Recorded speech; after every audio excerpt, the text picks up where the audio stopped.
하나님 말씀은 사도행전 12장 1절로 5절.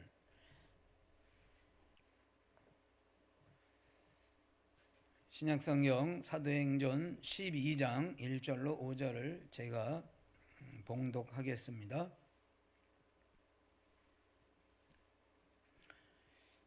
그때 헤롯 왕이 손을 들어 교회 중에서 몇 사람을 해하려 하여 요한의 형제 야고보를 칼로 죽이니 유대인들이 이 일을 기뻐하는 것을 보고 베드로도 잡으려 할세 때는 무교절 기간이라 잡음에 옥에 가두어 군인 넷씩인 네 패에 맡겨 지키고 유월절 후에 백성 앞에 끌어내고자 하더라. 이에 베드로는 옥에 갇혔고 교회는 그를 위하여 간절히 하나님께 기도하더라. 아멘. 야고보와 베드로라는 제목으로 설교를 하겠습니다. 설교자로서 설교하기가 굉장히 기쁜, 아주 너무 좋은 성경 본문이 있고요. 또 설교자로서 너무 힘든 그런 성경 본문이 있다. 그런데 오늘 우리가 읽은 본문은 둘 다, 그러니까는 어떤 면에서는 참 설교하기 너무 좋은 본문이고 어떤 면에서는 설교하기 너무 힘든 본문이다, 이렇게 말할 수 있습니다. 먼저 12장 5절을 보면 베드로가 옥에 갇혔고 교회는 그를 위하여 간절히 하나님께 기도했다. 그런데 베드로가 옥에 갇혔을 때 교회가 열심히 기도를 했는데 베드로가 어떻게 됐어요? 나중에 뒤를 가보면 놀라운 기적의 사건이 일어나죠. 그렇게 네패 그 간수들에게, 군인들에게 묶여있던 그 옥중에 있던 베드로가 쇠사슬을 풀고 이 기도하는 회중들로 이렇게 집으로 이렇게 돌아오는 놀라운 기적의 구출 사건, 그 기적의 주인공이 되는 모습을 이제 보게 되는 거죠. 그런데 12장 2절을 보면 요한의 형제 야고보를 칼로 죽였다. 야고보는 12사도 중에 한 사람인데요. 이 사람이 이제 이 일로 인해서 초대교회 최초의 순교자라는 그런 이야기를 이제 듣게 되는데, 어떻게 보면은 뭐라 그럴까요? 최초로 순교를 했기 때문에 인간적인 모습으로 보면 굉장히 안타까운 그런 사건의 이제 주인공이다. 제가 말씀드린 바와 같이 한 사람은 기적의 주인공이 됐고 한 사람은 참 운명의 주인공이 됐다. 기적의 주인공을 가지고 설교를 한다면 제가 여러분들도 기적의 주인공이 될 수 있습니다. 막 이렇게 힘차게 즐겁게 이렇게 설교를 할 수 있을 텐데, 근데 그 앞구절에 이런 운명의 주인공인 야고보가 있는 거예요. 그래서 또 야고보를 생각하면 베드로를 이렇게 뭐 기적이다 이렇게 얘기하기가 어렵고, 또 야고보를 하자니 계속 이렇게 운명의 야고보입니다 이렇게 또 설교하자니 괴롭고, 그래서 이 양가 감정을 가지고 이 본문을 같이 좀 생각해 보려고 합니다. 이렇게 성경에는 한 문맥 안에도 이렇게 상반된 진술이 이렇게 종종 나오고 있습니다. 상반되다 이렇게 표현을 할 수 있는데요. 그래서 NIV 적용 주석에서는 이렇게 소개를 하고 있습니다. 사도행전 12장은 초대교회의 비극과 승리가 동시에 있었던 것으로 보인다. 그리고 그 다음에 어떻게 설명하냐면 그 실제적인 모습을 우리에게 전달해 준다. 그러니까는 12장 한 장 안에 한편에서는 비극의 이야기가 있고 한편에서는 승리의 이야기가 있는데, 여기서 NIV 적용 주석이 주장하려는 것은 이게 문학이 아니고 실제적인 삶의 이야기다, 이렇게 설명을 하고 있는 거예요. 그래서 저는 오늘 이 상반된 진술, 이것을 저는 이제 이렇게 표현합니다. 상반된 진술이지만 우리 심정으로는 혼란스러운 진술, 또 또 영어로는 아이러니컬한 일이다. 그러니까 상반된 진술이며 혼란스러운 이야기이며 정말 이해할 수 없는 아이러니컬한 이 실제적인 이 이야기에 대해서 우리가 어떻게 이것을 이해해야 할까? 먼저 그런 이야기들을 몇 개 소개해 드리도록 하겠습니다. 먼저 사도행전 2장 47절을 보겠습니다.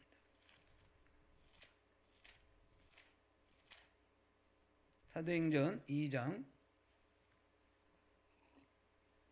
47절 같이 한번 읽고 아멘. 시작. 찬미하며 또 온 백성에게 칭송을 받으니 주께서 구원받는 사람을 날마다 더하게 하시니라. 아멘.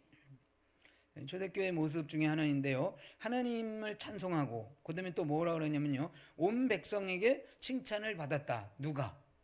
교회가, 동락교회가 이 인근 주변에 여러 백성들에게 지나가는 삼성맨 또 하청업체 직원들이 지나면서 야, 동락교회 너무 훌륭한 교회야, 이렇게 이제 칭송을 받았는데, 여기에 온 백성은 특별히 유대인들을 가리킵니다. 유대인인데 그리스도 안에 있는 자들이기보다는 그리스도 밖에 있는 유대인들을 말합니다. 그러면 사도행전 12장 3절을 보겠습니다. 같이 또 읽고 아멘. 시작. 유대인들이 이 일을 기뻐하는 것을 보고 베드로도 잡으려 할새 때는 무교절 기간이라. 아멘. 여기도 보면 유대인들이 뭐라 그랬어요? 예? 기뻐했다. 뭘 보고? 교회의 아름다운 모습을 보고? 아니죠. 헤롯 왕이 손을 들어 몇 사람을 치고 그 중에 야고보를 칼로 참수형을 내린 그 모습을 보고 유대인들이 뭐라는 거예요? 기뻐했다. 말하자면 사도행전 2장 47절에서는 교회가 날마다 부흥하는 잘되는 모습을 기뻐했는데, 이번에는 교회의 사도인 그 수장 같은 그 제자를 칼로 죽이는 그 비극을, 교회가 맞이하고 있는 비극을 보고 기뻐한 거예요.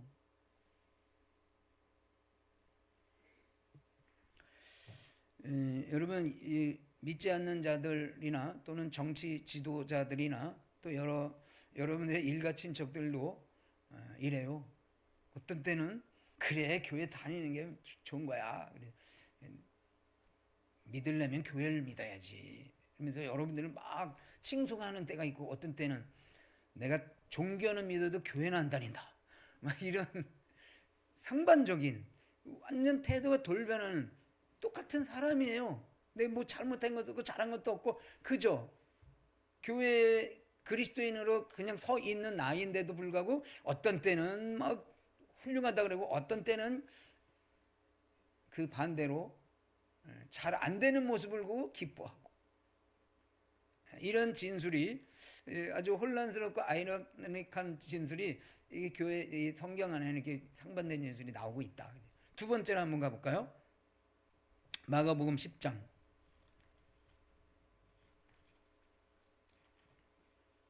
35절.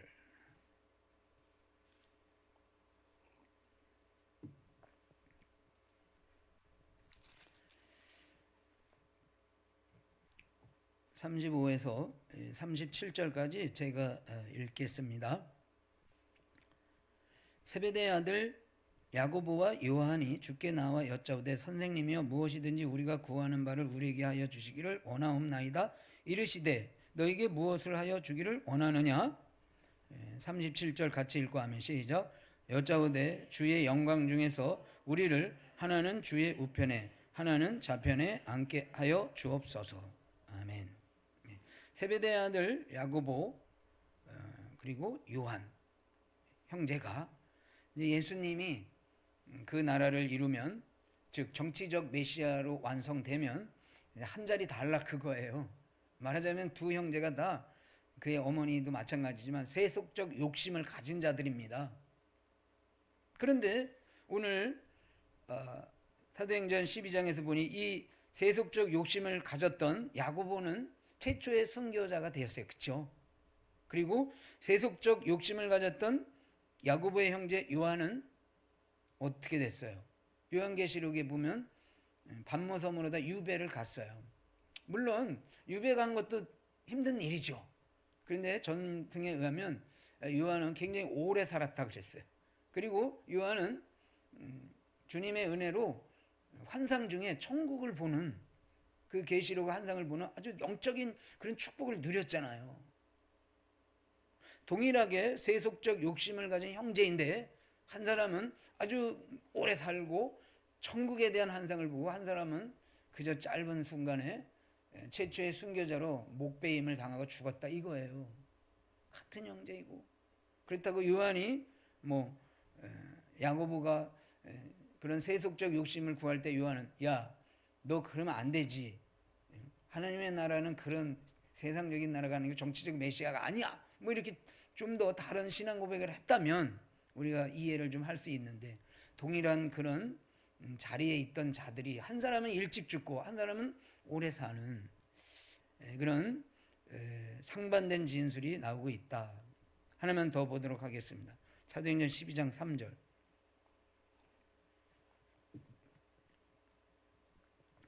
유대인들이 이 일을 기뻐하는 것을 보고 베드로도 잡으려 할세 때는 무교절 기간이라 그랬어요. 여기 보면 이제 무교절 기간이라고 했는데, 무교절은 보통 7일을 가리치고 6월절 날 이제 시작을 해서 6월절 다음부터 이제 무교절에는 기간으로 일주일 동안을 지키는 날이에요. 이것은 이스라엘의 3대 절기 중에 아주 가장 큰 절기인 거예요.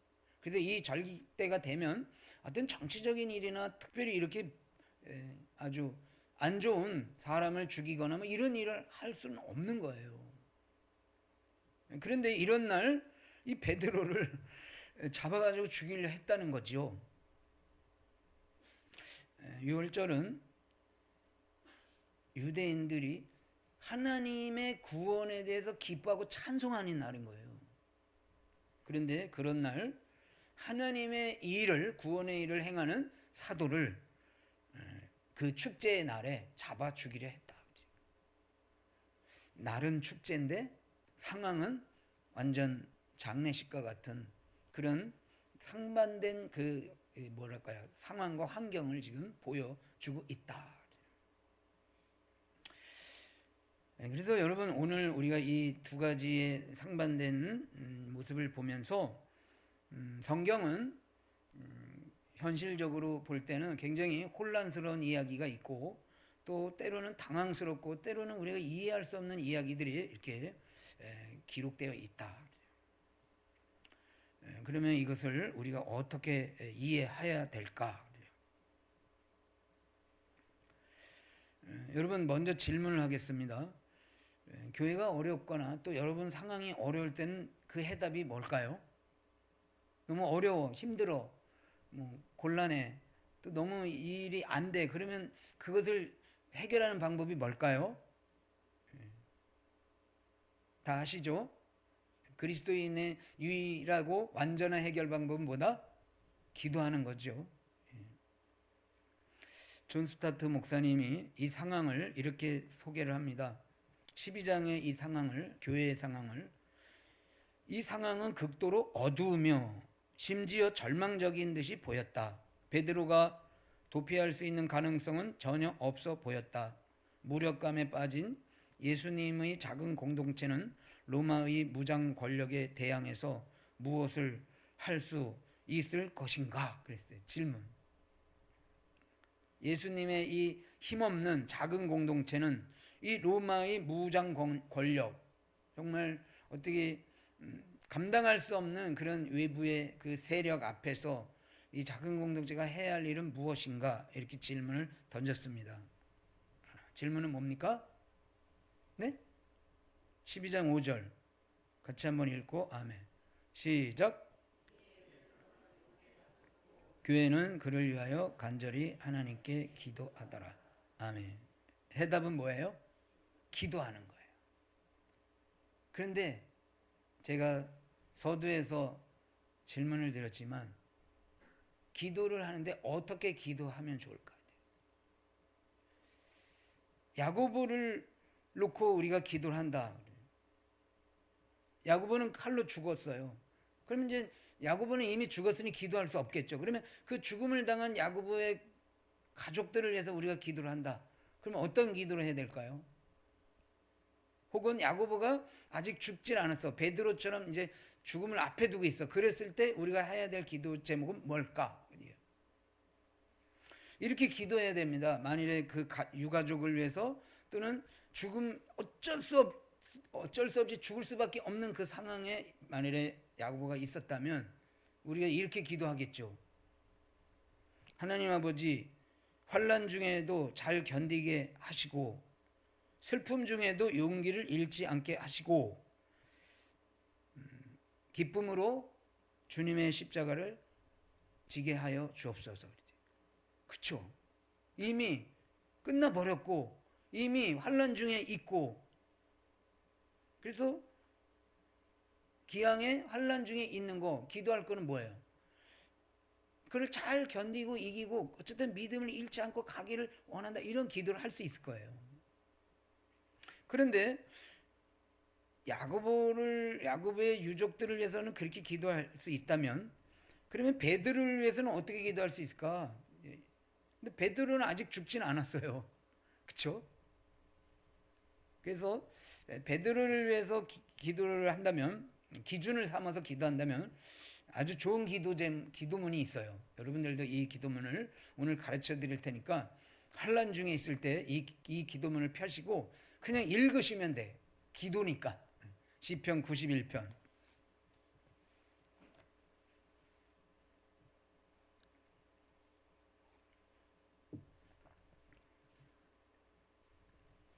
시편 91편을 이제 이게 좋은 기도문이기 때문에 저와 여러분들이 한 절씩 교독해서 마지막까지 한번 가보도록 하겠습니다. 그러니까 베드로의 입장을 기준으로 놓고 기도를 한다고 치는 거예요. 제가 먼저 읽겠습니다. 지존자의 은밀한 곳에 거주하며 전능자의 그늘 아래에 사는 자여,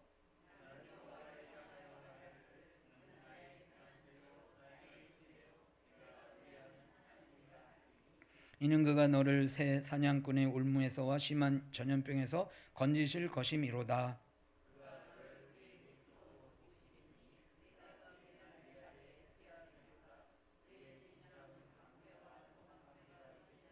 너는 밤에 찾아오는 공포와 낮에 날아드는 화살과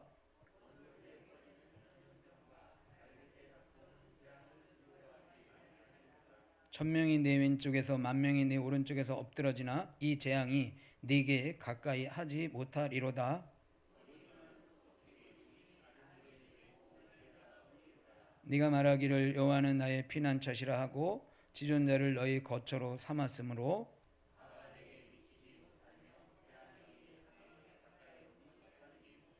그가 너를 위하여 그의 천사들을 명령하사 네 모든 길에서 너를 지키게 하심이라.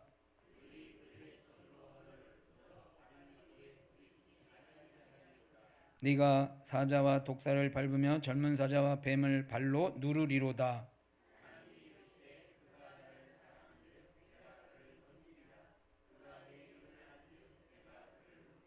그가 내게 간구하리니 내가 그에게 응답하리라. 그들이 환난 당할 때 내가 그와 함께하여 그를 건지고 영화롭게 하리라.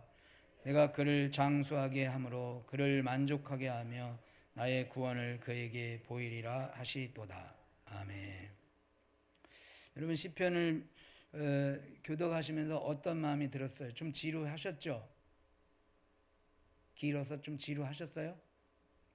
이런 기도는 10페이지라도 계속 하고 싶으세요?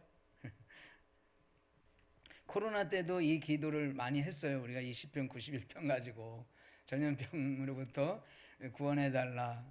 또 전쟁 중에도 이 기도를 할 수 있고, 베드로처럼 옥에 갇혀서 지금 풍전등화와 같은 인생 중에도 이 기도를 할 수 있다, 이렇게 볼 수 있는 것이죠. 그런데 중요한 질문은, 우리가 이렇게 환난 중에 있을 때 야고보처럼 그 환난을 당하는 중이지만 잘 견디도록 기도해야 되는 게 맞는 건지, 아니면 베드로의 입장처럼 그 환난을 아예 벗어나게 해달라고 기도하는 것이 맞는 것인지. 여러분들은 어떠셔요? 환란이 있을 때 기도의 기준을 잡는다면 순교자 베드로의 입장으로 기도를 해야 되는 건지, 기적의 주인공인 베드로의 순교자는 야고보죠. 야고보의 입장인지 베드로의 입장인지를 한번 생각해 보자는 겁니다. 잘 견디게 해달라고 기도하시겠어요? 아니면 빨리 벗어나게 해달라고 기도하겠어요? 빨리 잘 해답을 보겠습니다. 사도행전 11장 28절. 그 중에 아가보라 하는 한 사람이 일어나 성령으로 말하되 천하에 큰 흉년이 들리라 하더니 글라우디오 때 그렇게 되니라. 제가 지난 시간에 하나님의 주권 3종 세트 그래가지고 전쟁과 기근과 그다음에 전염병 이렇게 예를 들었죠. 이것이 하나님께서 어떤 믿지 못할, 그러니까 하나님 입장에서 어떤 주권을 행사하실 때 아무도 꼼짝 못하게 그 하나님의 주권에 그냥 말도 못하고 숨도 못 쉬게 하는 그 행사하심이 이거라 그랬어요. 그래서 흉년에 대한 그리스도인의 자세는 우리가 어떻게 해야 될까요? 이 흉년을 빨리 벗어나게 해달라 이렇게 기도해야 되는 것인지, 아니면 이 흉년 중에도 잘 믿음으로 견디게 해달라 이렇게 기도해야 되는지, 그걸 묻는 거예요. 지난번에 답은 뭐라고 했습니까? 이런 경우에는 하나님의 주권을 인정하는 것이다 그랬어요. 그렇죠? 그러니까 그것이 벗어날 수 있는 것인지 또는 내가 그곳에서 계속 견디게 되는 것인지는 사실은 하나님의 주권에 딸려 있는 거예요.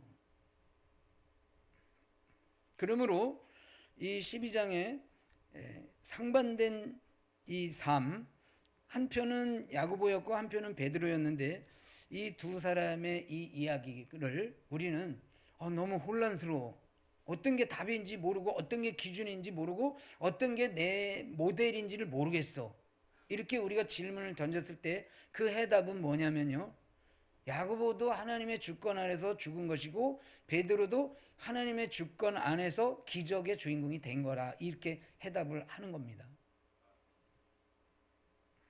다시 한번요, 야고보가 나의 삶의 모델인지, 그러면 나는 환난을 당해도 이거 벗어나게 해달라고 그러면 안 돼요. 이 환난 중에 제가 죽어도 믿음을 잃지 않고 순교를 잘 감당하게 해주세요, 이래야죠. 그렇죠? 그런데 베드로의 입장에서는 순교적 위기가 왔을 때는 하나님 베드로를 살려주신 것 같이 저도 살려주셔야 됩니다, 이렇게 기도하는 거예요. 그렇죠? 그러니까 이 기도가 맞냐 저 기도가 맞냐, 이게 이런 혼란 가운데 있을 때, 우리가 환난 중에 있을 때 야고보의 길을 갈 것이냐 베드로의 길을 갈 것이냐, 이것이 중요한 게 아니라 어느 편으로 가든 그것은 곧 다 하나님의 주권 아래 있는 것이다. 그 결정은 우리가 할 수는 없는 거예요. 근데 여기서 이제 마지막 질문이 나오죠. 그래도 만일 하나를 고른다면 여러분들은 무엇을 고르겠어요? 그냥 야고보처럼 굵고 짧게 하나님에서 순교하는 길을 가겠어요? 아니면 베드로처럼 기적의 주인공 한번 돼보고 싶으세요? 그래도 나는 기적의 주인공이 되는 그쪽 길이 저는 좋습니다, 이러고 싶죠. 그렇죠? 그런데 이 기적을 행하신 이유를 먼저 알고 이제 결론을 맺겠습니다. 마가복음 15장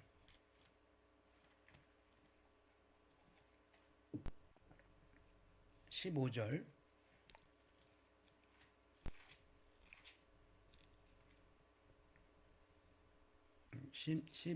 잠깐만요. 마가복음 16장 15절. 또 이르시되 너희는 온 천하에 다니며 만민에게 복음을 전파하라. 믿고 세례를 받는 사람은 구원을 얻을 것이요 믿지 않는 사람은 정죄를 받으리라. 17, 18절 같이 읽고 아멘. 시작. 믿는 자들에게는 이런 표적이 따르리니 곧 그들이 내 이름으로 귀신을 쫓아내며 새 방언을 말하며 뱀을 집어 올리며 무슨 독을 마실지라도 해를 받지 아니하며 병든 사람에게 손을 얹은즉 나으리라 하시더라. 아멘.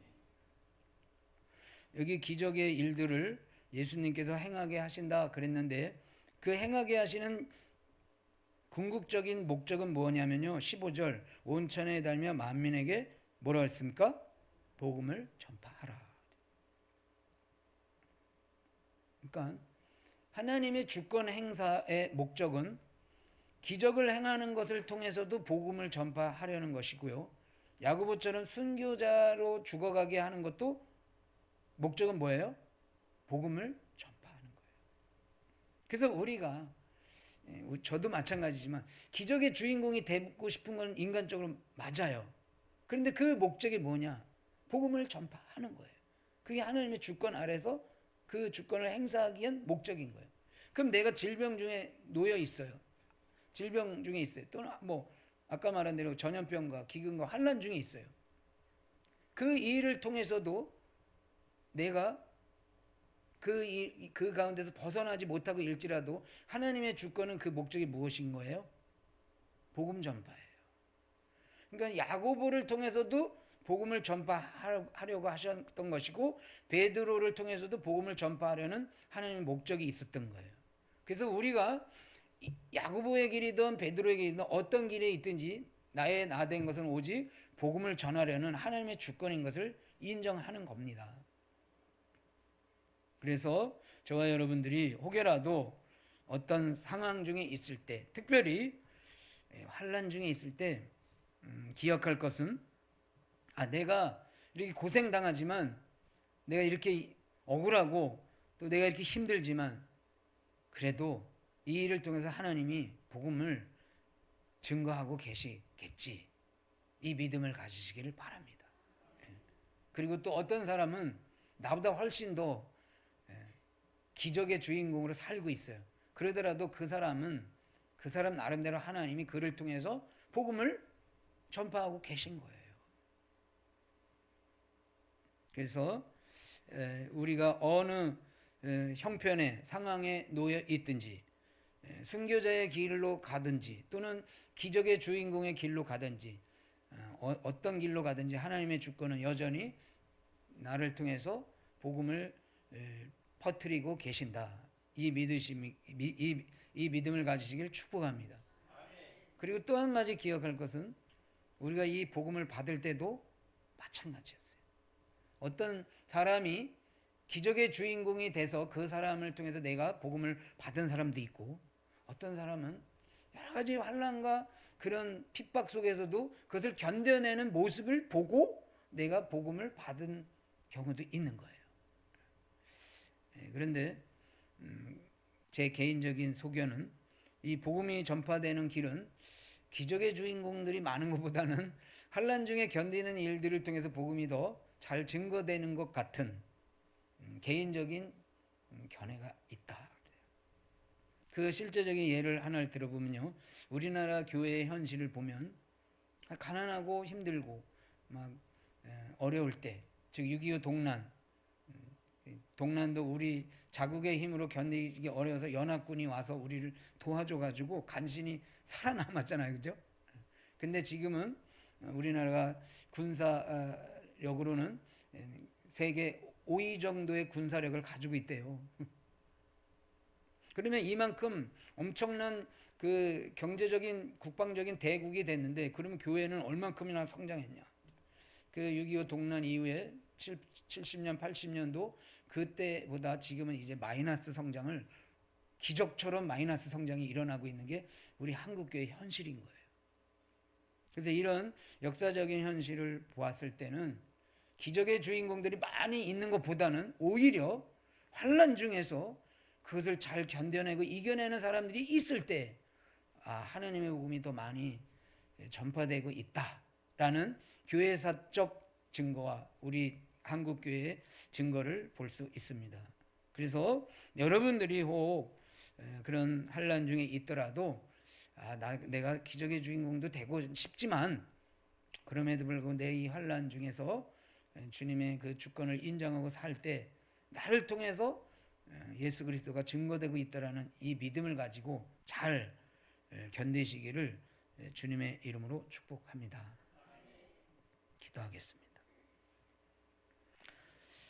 하나님 아버지, 어떤 것이 옳은지, 어떤 것이 바른지, 또 어떤 것이 나의 신앙의 모델인지를 잘 모르고 혼란스러울 때가 있습니다. 그때마다 우리 마음 안에 하나님의 주권을 바라보게 하여 주옵소서. 그 주권 고백으로 말미암아 환난 중에도 담대히 승리하며 살아가는 믿음의 종들 되게 하여 주옵소서.